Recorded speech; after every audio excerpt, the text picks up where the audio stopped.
مجھے رہزنوں سے غرض نہیں، تیری رہبری کا سوال ہے۔ اور بھائی غور فرمائے، حضرت سعید بن عامر کو گورنر بنا دیا، سیدھے سادے درویش سے آدمی تھے۔ کچھ مہینوں کے بعد حضرت عمر خود ان کے صوبے میں پہنچے، جامع مسجد میں سب لوگوں کو جمع کیا۔ جب سب لوگ جامع مسجد میں جمع ہوئے تو حضرت عمر فاروق نے فرمایا اپنے گورنر کے بارے میں بتاؤ کیسا ہے۔ یہ ہے جمہوریت۔ ادھر دیکھیں جی، میری بات پہ توجہ فرمائیں، یہ جمہوریت ہے۔ گورنر سامنے کھڑے، فرمایا بتاؤ گورنر کیسا ہے؟ تو لوگوں نے کہا 4 شکایتیں ہیں گورنر صاحب سے۔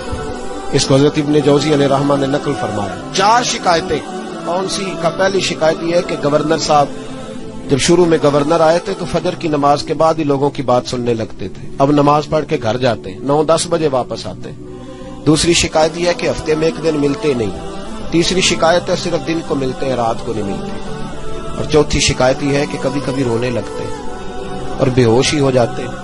آپ نے عجیب دیوانہ گورنر بنا دی۔ حضرت عمر نے حضرت سعید بن عامر کی طرف، بول بھئی تیری شکایات ہیں۔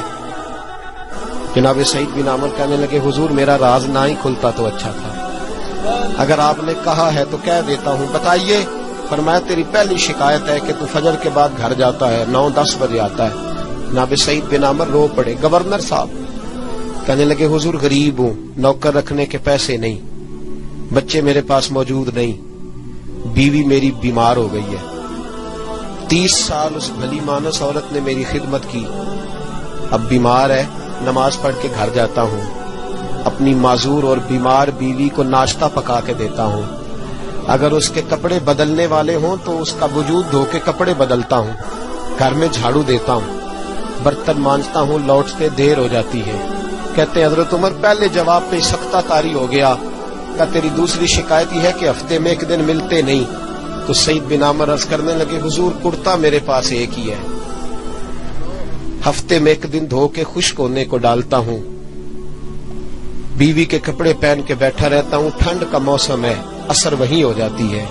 کہتے ہم لوگوں کی آنکھوں میں آنسو چمکنے لگے۔ کہا تیری تیسری شکایت یہ ہے کہ تو دن کو ملتا ہے، رات کو نہیں ملتا۔ تو رونے لگے، داڑھی ہاتھ سے پکڑ لی، کہنے لگے حضور دیکھیں کوئی بال کالا تو نہیں نا، ساری سفید ہو گئی ہے، پتہ نہیں رب کریم کب بلا لے گا۔ دن مخلوق کے لیے رکھا ہے، رات اپنے رب کے لیے رکھی ہوئی ہے۔ میں ساری رات اسے مناتا ہوں کہ مولا یہاں پردے رکھے ہیں تو وہاں بھی میرے پردے ہی رکھنا، اے اللہ یہاں تو نے وقار دیا ہے تو وہاں بھی وقار ہی دینا۔ اور کہا کبھی کبھی روتے ہو اور بے ہوشی ہو جاتے ہو؟ کہنے لگے حضور بہت پختہ عمر میں کلمہ پڑا تھا، 40 سال کا تھا جب کلمہ پڑا، جب 40 سال کے گناہ یاد آتے ہیں تو رو پڑتا ہوں، سوچتا ہوں کہ میں تو 1 ہفتے کا حساب نہیں دے سکتا، 40 سالوں کا کیسے دوں گا حضور؟ پھر مجھ سے برداشت نہیں ہوتا، پھر تڑپ جاتا ہوں۔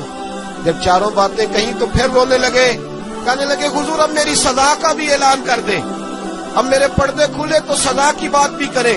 حضرت عمر نے ہاتھ اٹھائے اور کہا اے اللہ میرے محبوب کی امت کو کچھ ایسے گورنر اور بھی عطا فرما۔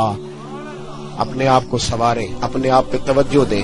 بڑا ہو گیا خوابوں کی دنیا میں زندہ رہنا اور لفظوں اور جملوں کی اوٹ میں چھپ کے اپنے آپ کو مطمئن کرنا۔